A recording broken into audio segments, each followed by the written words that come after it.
കോഴിക്കോട് വിലങ്ങാട് വനത്തിനുള്ളിൽ ആളുകൾ കുടുങ്ങി എന്നൊരു സംശയം. വനത്തിൽ നിന്ന് ശബ്ദവും ടോർച്ചിന്റെ വെളിച്ചവും കണ്ടതായി നാട്ടുകാർ. വനംവകുപ്പും നാട്ടുകാരും ചേർന്ന് തെരച്ചിൽ തുടരുകയാണ്. വനംവകുപ്പിന് സമീപത്ത് നിന്നായി 2 ബൈക്കുകൾ കണ്ടെത്തിയിട്ടുണ്ട്. അഭിജിത്ത് മുഴക്കുന്നുണ്ട് കൂടുതൽ വിവരങ്ങളുമായി. അഭിജിത്ത്, എപ്പോഴാണ് ഈ വനത്തിനുള്ളിൽ നിന്ന് ഈ വെളിച്ചവും ശബ്ദവും ഒക്കെ കേട്ടത്? എന്താണ് സംശയം? ചെറുപ്പക്കാർ വല്ലതും ഈ രാത്രികാലത്ത് ട്രക്കിങ്ങിന് വല്ലതും പോയതാണോ? എന്താണ് നമ്മൾ മനസ്സിലാക്കുന്നത്? ബൈക്ക് കണ്ടിട്ട് തിരിച്ചറിഞ്ഞിട്ടുണ്ടോ?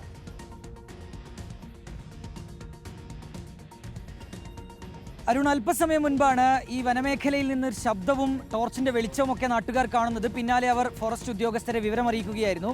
ഫോറസ്റ്റ് ഉദ്യോഗസ്ഥരും ഒപ്പം തന്നെ നാദാപുരം ഫയർഫോഴ്സും ഈ ശബ്ദവും വെളിച്ചവും കണ്ട ഭാഗത്തേക്ക് യാത്ര ആരംഭിക്കുകയും ചെയ്തിട്ടുണ്ട്. അരുൺ സൂചിപ്പിച്ചതുപോലെ തന്നെയാണ് ഇതൊരു വിനോദസഞ്ചാര കേന്ദ്രമാണ്. നാദാപുരം മുടി എന്നാണ് പേര്. വിലങ്ങാട് വഴിയാണ് ഇവിടേക്ക് ആളുകൾ ട്രക്കിങ്ങിനൊക്കെയായി പോകാറുള്ളത്. ഒരു വ്യൂ പോയിന്റ് ആണ്. അപ്പോൾ അങ്ങനെ പോയ ആളുകൾ അവിടെ കുടുങ്ങിപ്പോയോ എന്നുള്ളതാണ് പ്രാഥമികമായ സംശയം. അവർ കുടുങ്ങി എന്നുള്ളൊരു നിഗമനത്തിലേക്ക് എന്തായാലും ഈ ഉദ്യോഗസ്ഥർ, ഫോറസ്റ്റ് ഉദ്യോഗസ്ഥരോ ഫയർഫോഴ്സോ എത്തിയിട്ടില്ല. പക്ഷേ അങ്ങനെ ഒരു അനുമാനത്തിലാണ് ഇപ്പോൾ ആ മേഖലയിലേക്ക് ഇവർ യാത്ര തിരിച്ചിട്ടുള്ളത്. ഏകദേശം താഴെ നിന്ന് കിലോമീറ്ററുകൾ വേണം മുകളിലേക്ക് എത്താൻ. അപ്പോൾ അങ്ങനെ വൈകിട്ടെങ്ങാണ്ട് ആളുകൾ ഈ ഭാഗത്തേക്ക് പോവുകയും പിന്നീട് വഴി അറിയാതെ അവിടെ കുടുങ്ങിപ്പോവുകയും ചെയ്തിട്ടുണ്ടോ എന്നുള്ളൊരു സംശയം ബാക്കിയാണ്. ഇതിൻ്റെ മുകളിലേക്ക് പോകുന്ന ഭാഗത്ത്, അതായത് വാളുക്ക് ഭാഗത്തായി 2 ബൈക്കുകൾ കൂടി ആളുകൾ കണ്ടിട്ടുണ്ട്. അപ്പോൾ ഈ ബൈക്കിലെത്തി ആളുകൾ അവിടേക്ക് പോയിട്ടുണ്ട് എന്നുള്ള സംശയമാണ് ബാക്കിയാവുന്നത്. അതായത് വടകര RTO പരിധിയിൽ വരുന്ന നമ്പർ പ്ലേറ്റാണ് വാഹനത്തിനുള്ളത്. അപ്പോൾ ആ മേഖലയിലുള്ളവർ തന്നെയാണ് എന്നുള്ളൊരു സംശയം കൂടി നിലവിലുണ്ട്. ഇപ്പോൾ അങ്ങോട്ടേക്ക് ഉദ്യോഗസ്ഥരൊക്കെ തന്നെ, ഫോറസ്റ്റ് ഉദ്യോഗസ്ഥരും നാട്ടുകാരും തന്നെയാണ് പ്രതീക്ഷ. ഉണ്ട് അരുൺകുമാർ, അവിടെ നിന്ന് ഈ മൊബൈൽ ടോർച്ചിന്റെ വെളിച്ചം കാണുന്നു എന്നുള്ളതാണ് ഈ ഫയർഫോഴ്സുകാരൊക്കെ പറയുന്നത്. അപ്പോൾ അതിനെ ഒരു ലക്ഷ്യമാക്കി വെച്ചുകൊണ്ടാണ് ഇവർ അങ്ങോട്ടേക്ക് യാത്ര തിരിക്കുന്നത്. അല്പം ദൂരമുണ്ട് അവിടേക്ക് എത്തിച്ചേരാൻ എന്നുള്ളതും ഫയർഫോഴ്സ് ഉദ്യോഗസ്ഥരുമായി സംസാരിക്കുമ്പോൾ മനസ്സിലാക്കാനായി ഇറങ്ങുന്ന വനമേഖല കൂടിയാണ്. അതെ, ആനകളുടെയൊക്കെ ശല്യം വളരെയധികം ഉള്ളൊരു പ്രദേശം കൂടിയാണ്. അതായത് ആനകൾ വിഹരിക്കുന്ന ഒരു കേന്ദ്രം കൂടിയാണ്. അതിനാൽ അങ്ങനെയൊരു ആശങ്ക കൂടി ഈ ആളുകളെ സംബന്ധിച്ചുണ്ട്.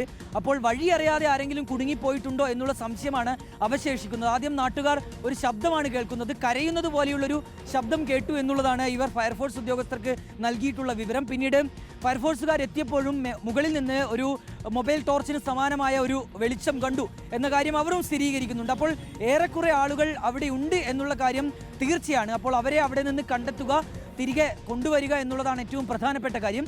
ഈ സൂചിപ്പിച്ചതുപോലെ തന്നെ ചില പ്രതിസന്ധികൾ, ചില ആശങ്കകളൊക്കെ ഉണ്ട്. അതിലൊന്ന് ഈ വന്യമൃഗങ്ങളുടെ അവയൊക്കെ വിഹരിക്കുന്ന ഒരു കേന്ദ്രം കൂടിയാണ്.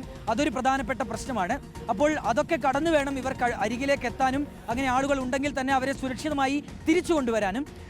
വനം വകുപ്പ് ഉദ്യോഗസ്ഥരുണ്ട്, ഫയർഫോഴ്സ് ഉദ്യോഗസ്ഥരുണ്ട്, ഈ പ്രദേശത്തെക്കുറിച്ചൊക്കെ അറിയുന്ന നാട്ടുകാരും കൂടി ഈ സംഘത്തിലുണ്ട്. ആരെങ്കിലും കുടുങ്ങിയിട്ടുണ്ട് എങ്കിൽ അവരെ ഉടൻ തന്നെ തിരികെ എത്തിക്കാൻ കഴിയും എന്നുള്ളൊരു പ്രതീക്ഷയിലാണ് ഇവരൊക്കെ തന്നെയുള്ളത്.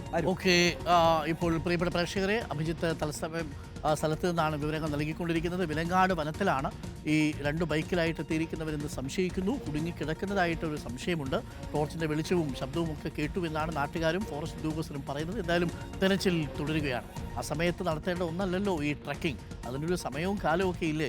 സൂര്യൻ ഉദിച്ച് സൂര്യൻ അസ്തമിക്കുന്നതിന് മുമ്പ് യാത്ര നടത്തി തിരിച്ചു വരിക എന്നുള്ളതാണ്.